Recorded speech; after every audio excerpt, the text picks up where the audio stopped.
Satyabhama Institute of Science and Technology, Chennai.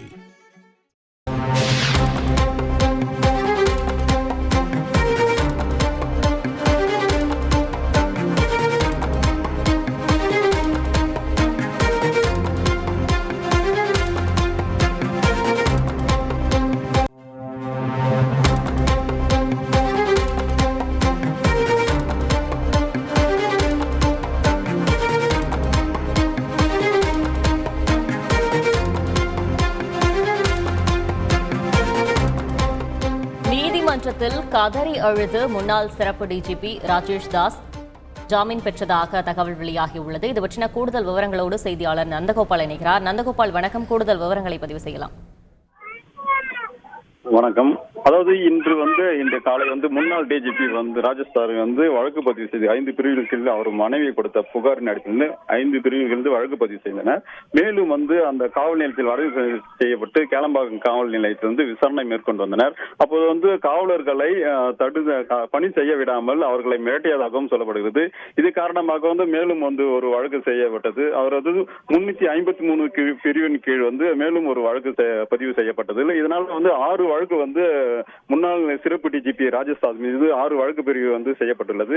இந்நிலை காவல் நிலையத்தில் அதாவது கேளம்பாக்கம் காவலர்கள் மூலமாக திருப்போரூர் பொது மருத்துவமனையில் மருத்துவ பரிசோதனை செய்த பின்னர் இறுதியாக திருப்போரூர் நீதிமன்றத்தில் ஆஜர்படுத்தினர். நீதிமன்றம் ஆஜர்படுத்தும் போது அவருக்கு நெஞ்சுவலி ஏற்பட்டது.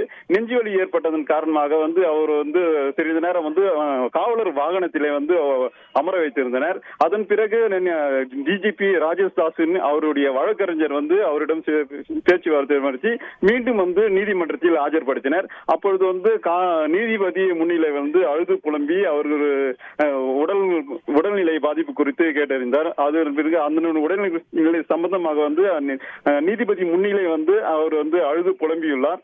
இதனால் அவர் நீதிமன்ற காவலில் தற்போது விடுவிக்கப்பட்டுள்ளனர்.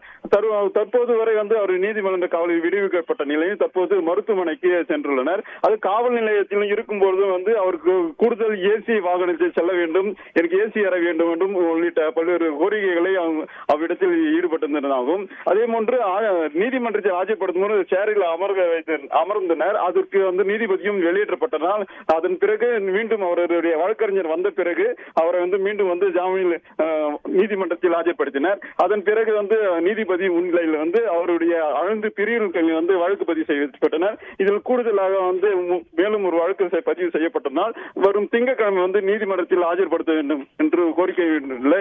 இதன் காரணமாக தற்போது அவர் விடுவிக்கப்பட்டது குறிப்பிடத்தக்கது. விவரங்களுக்கு நன்றி Nandagopal. Satyabhama Institute of Science and Technology, Chennai.